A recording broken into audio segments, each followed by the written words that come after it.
जय श्री कृष्णा फ्रेंड्स। आज के अपने इस वीडियो में हम सुनेंगे कार्तिक की 5 की एक कथा। अर्थात कार्तिक की ये एक ऐसी कथा है जिसमें हमें 5 कहानियों का पुण्य एक साथ प्राप्त होगा। वीडियो को शुरू करने से पहले फ्रेंड्स, आप सभी से प्रार्थना है, वीडियो अगर आपको पसंद आए तो वीडियो को लाइक और चैनल को सब्सक्राइब जरूर कर दीजिएगा। कार्तिक के पवित्र मास में कार्तिक की कहानियां जरूर सुननी चाहिए और खासकर जो अंतिम 5 दिन हैं उसमें आप ये कथा सुन सकते हैं। इस कथा को प्रारंभ करते हैं। एक ब्राह्मण ब्राह्मणी थे। 7 कोस यमुना जमुना नहाने जाया करते थे। ब्राह्मणी बहुत थक जाती थी। एक दिन बोली, कोई बेटा होता तो बहू आती, घर में खाना बना हुआ मिलता, कपड़े धुले मिलते। ब्राह्मण बोला, तूने बड़ी बात कही, लो मैं तेरे लिए बहू ला देता हूँ। एक पोटली में चून बांध दे, उसमें थोड़ी सी मोहर और अशर्फियाँ डाल दे। उसने पोटली बांध दी। ब्राह्मण चल दिया। कुछ दूर यमुना जी के किनारे पर लड़कियां अपने अपने मिट्टी के घर बनाकर खेल रही थी। उनमें से एक बोली, मैं तो अपना घर नहीं बिगाड़ती, मुझे तो रहने को चाहिए। ब्राह्मण को वही लड़की मन भा गई। वह अपने मन में सोचने लगा, यही एक समझदार सी लड़की है। वह उसके पीछे पीछे चल दिया। जब वह घर पहुंची तो बोला कि बेटी मैं भूखा हूँ, अपनी माँ से पूछ ले मेरे लिए 4 रोटी बना देगी क्या? कार्तिक का महीना है, मैं किसी के घर की रोटी नहीं खाता। मेरे पास यह चून है, अपनी माँ को दे देना और अपनी माँ से कह देना कि चून छान लेगी। लड़की बोली, अच्छी बात है बाबा। उसने अपनी माँ से कहा कि माँ, बाहर एक बाबा बैठा हुआ है और वो बहुत भूखा है, उसके पास आटा है। माँ ने कहा कि ठीक है, आटा लेकर आ जा। जब माँ ने आटा छाना तो उसमें से मोहर और अशर्फियाँ निकली। माँ ने सोचा, जिसके आटे में इतनी मोहर अशर्फियाँ हैं उसके घर में कितनी होंगी। जब ब्राह्मण रोटी खाने लगा तो उसकी माँ बोली, बाबा तुम लड़के की सगाई करने जा रहे हो क्या? बाबा ने कहा, मेरा लड़का तो काशी जी पढ़ने गया हुआ है, अगर तुम कहो तो खड़े कटोरे से तुम्हारी लड़की का ब्याह करके ले जाऊं। माँ बोली, अच्छी बात है बाबा। ब्राह्मण लड़की ब्याह कर ले आया। आकर बोला, रामू की माँ, किवाड़ खोल, देख मैं तेरे लिए बहू लाया हूँ।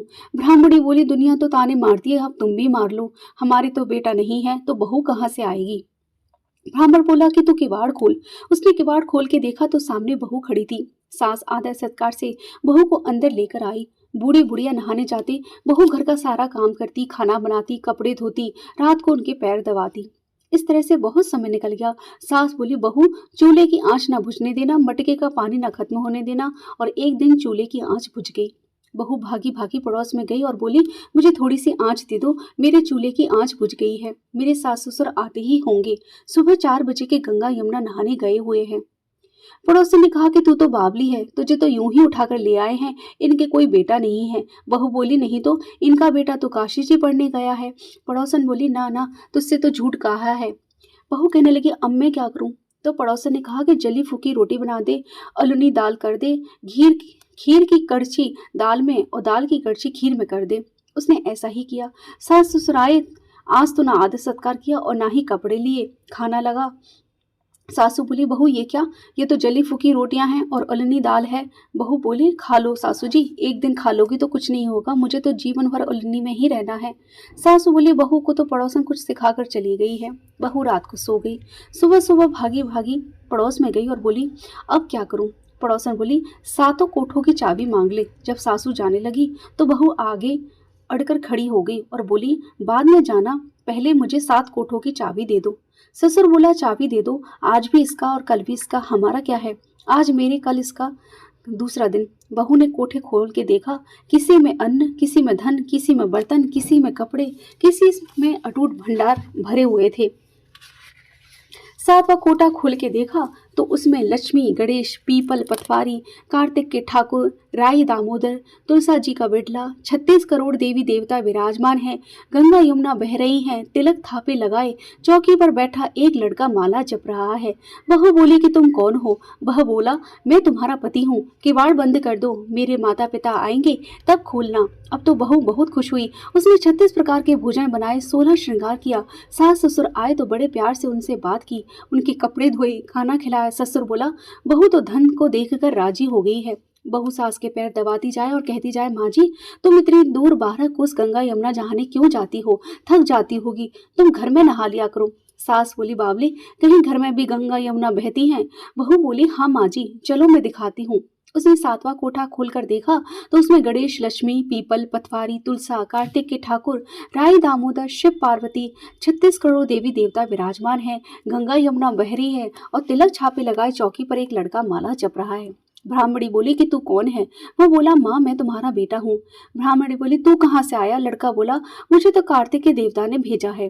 ब्राह्मणी बोली, बेटा ये दुनिया क्या जानेगी, क्या जानेगा मेरा पति, क्या जानेगी देवरानी जिठानी, क्या जाने पड़ोसन कि तू मेरा बेटा है। उसने पंडित से पूछा तब वह बोला, उस पार बहू बेटा खड़े हों, इस पार ब्राह्मणी खड़ी हो, छाती में से दूध की धार निकले, बेटे की दाढ़ी मूछ भीगे, पवन से गठजोड़ा बंधे तो सब जाने ये ब्राह्मणी का बेटा है। उसने ऐसा ही किया। छाती में से दूध की धार निकली, बेटे की दाढ़ी और मूछ भीग गई।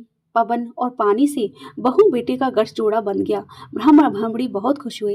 हे कार्तिक के ठाकुर, हे श्री कृष्ण भगवान, जैसे उसे बहू बेटा दिए वैसे सबको देना, जैसे उसकी इच्छा पूरी की वैसे सबकी करना। इस कहानी को कहते सुनते हुंकारा भरते सबकी गोद भरना। जय हो कृष्ण कन्हैया लाल की जय। फ्रेंड्स, यहाँ पर कार्तिक के 5 की एक कथा संपूर्ण हुई। आपने जाना कि इस एक कथा में ही सभी के नाम आ गए हैं, तो इसलिए इस एक कथा को अंतिम 5 दिन जो कार्तिक के रहेंगे एकादशी से लेकर पूर्णिमा तक, उस समय पर आपको प्रतिदिन इस कहानी को ज़रूर सुनना चाहिए। फिर आपको सभी कहानियाँ कहने की ज़रूरत नहीं है। गणेश जी की कहानी कहने के बाद में आप ये कहानी सुन सकते हैं। तो आज की ये वीडियो फ्रेंड्स अगर आपको पसंद आई है तो प्लीज़ इस वीडियो को लाइक करके कार्तिक स्नान करने वाले लोगों के साथ इसे ज़्यादा से ज़्यादा शेयर ज़रूर कीजिए। चैनल पर यदि पहली बार आए हैं तो प्लीज़ इस चैनल को सब्सक्राइब कर दीजिए और बेल आइकन को प्रेस करना मत भूलिएगा फ्रेंड्स, जिससे आने वाले वीडियोज़ के सभी नोटिफिकेशन आपको टाइम से मिल जाए। इस वीडियो को एंड तक देखने के लिए फ्रेंड्स आप सभी का बहुत बहुत धन्यवाद। जय श्री कृष्णा फ्रेंड्स।